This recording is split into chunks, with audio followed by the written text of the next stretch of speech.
중국 상장 기업의 절반 이상이 올해 상반기에 적자를 냈으며 태양광과 부동산이 가장 큰 타격을 입었다는 경제 성적표가 나왔습니다. 이런 경기 침체로 대부분의 중국인들 급여가 대폭 삭감되면서 중국의 거품 경제가 완전히 무너졌다, 이런 평가도 나옵니다. 날개 없는 추락이 현실화되고 있는 중국 상황에 대해서 Y타임스가 추적해 봤습니다. 지금 시작합니다.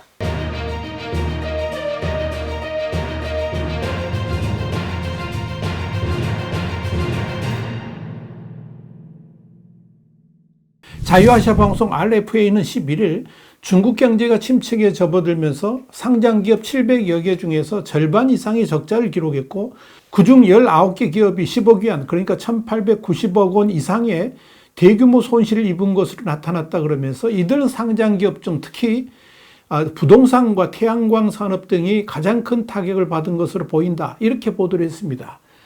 RFA는 이어서 9일 저녁 현재 실적 전망치를 공개한 기업 중에서 흑자가 예상되는 기업은 305개, 적자가 예상되는 기업은 393개였다 그러면서 이 중 태양광 산업은 지속적인 가격 하락으로 가장 큰 피해를 입었으며, 특히 론지와 통웨이 같은 7개 회사는 10억 위안 이상의 최대형 손실을 입은 것으로 나타났다라고 설명했습니다.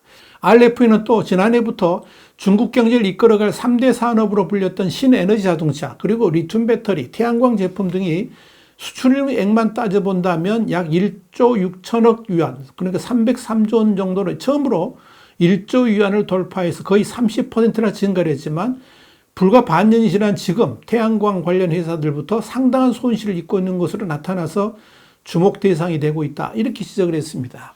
여기에 대해서 미국의 금융학자인 청샤오농은 RFA에 과거에는 중국의 여러 지방기업이 중앙정부의 보조금을 받아서 태양광 산업에 참여했고 이를 통해서 수출 신장에 기여해왔지만, 지금은 미국을 비롯한 서방시장의 각종 제재 등으로 인해서 수출의 어려움이 커지면서 문제가 생기기 시작한 것이다 그러면서 앞으로 유럽 시장도 제재가 본격화될 것으로 보여서 앞으로의 전망은 더욱 어려워질 것이다, 이렇게 밝혔습니다. 미래 중국 경제의 견인차 역할을 해왔던 자동차 산업에서도 같은 어려움이 닥치고 있다고 봤습니다.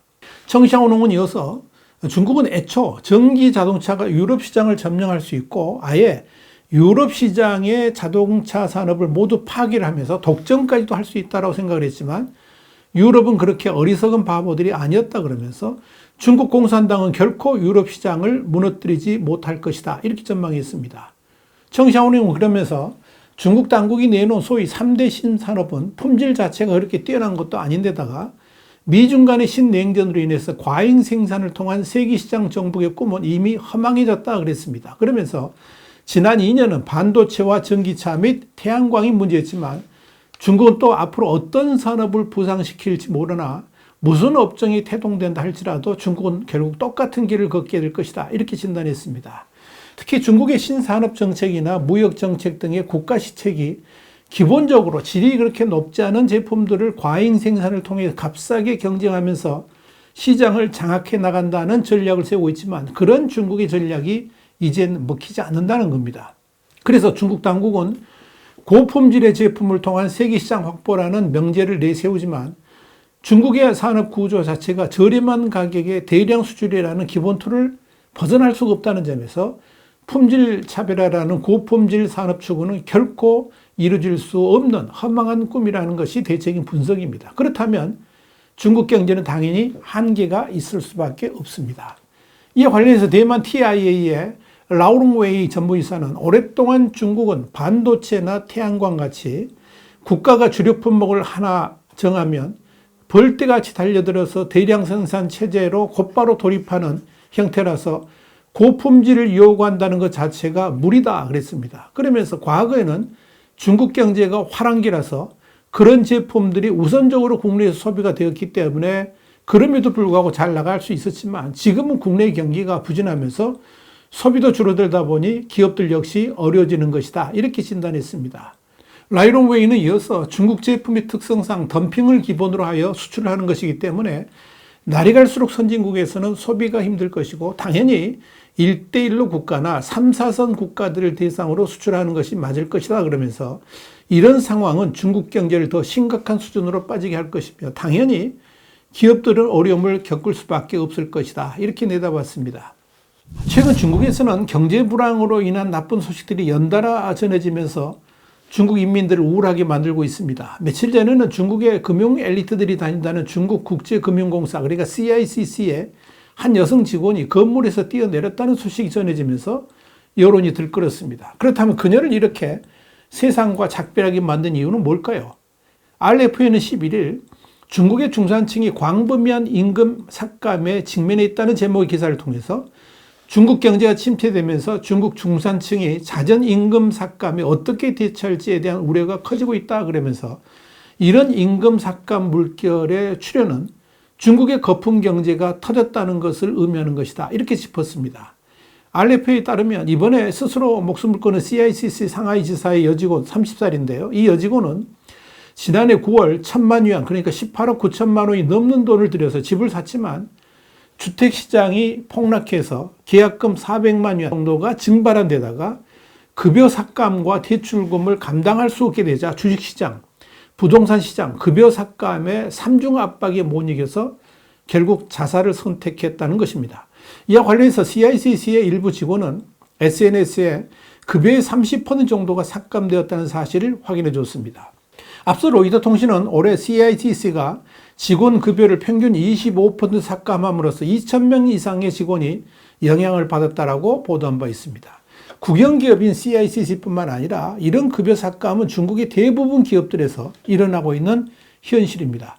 실제로 웬만한 금융기관들은 대부분 이런 임금 삭감을 단행했다라고 보면 됩니다. 그러니 중국에서의 임금 삭감은 이미 대세가 되어버린 겁니다. 특히 사람들을 분노하게 만드는 것은 금융기관의 경우에 경기 침체로 대손 충당금이 늘어나면서 이를 메꾸기 위해서 급여 삭감의 규모를 정하고 있다는 점입니다.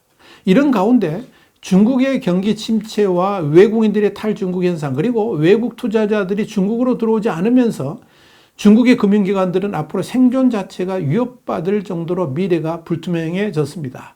이와 관련해서 미국 메릴랜드주의 로일라 대학교 경영대학원의 딩홍빈 교수는 전통적으로 그리고 불과 2년 전만 해도 중국의 해외 투자는 매년 수천억 달러가 유입되었지만 지난해에는 330억 달러에 불과했다 그러면서 이는 아직 세계무역기구 그러니까 WTO에 가입하지 않았던 30년 전으로 되돌아간 것이다. 이렇게 평가를 했습니다. 상황이 이렇다 보니까 중국의 최고 엘리트들이 모여들었던 금융기관은 이제 급여 삭감이라는 호된 상황에 처하게 됐고 그런 어려움은 앞으로 더욱 극심해질 것이라는 전망이 나오는 것입니다.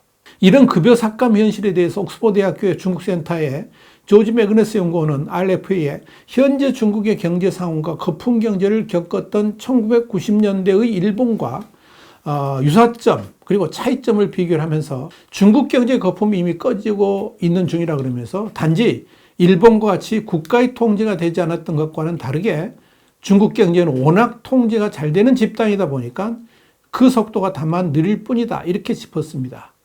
문제는 이렇게 거품 경제가 꺼져가는 와중에 그동안 웬만한 부를 누렸던 이 중국의 중산층들이 제대로 적응해 나갈 수 있을지가 의문입니다. 물론 바로 이런 문제 때문에 수십만 명의 중국인들이 중국을 탈출하고 있고 또 자금을 해외로 빼들려고 있기는 합니다만은 그보다 재산이 적은 젊은이들을 비롯한 중국의 엘리트 집단들은 이렇게 거품 경제가 꺼져가는 현실을 받아들이기가 쉽지는 않을 것이다. 이렇게 전문가들이 내다보고 있습니다. 중요한 것은 시진핑 주석이 중국의 살 길이라 그러면서 밀어붙이고 있는 과잉 생산을 통한 세계시장 장악이라는 정책이 차이나 쇼크를 불러오면서 그리 안에도 기반이 허물어진 중국 경제를 완전히 붕괴시킬 수 있다는 점입니다.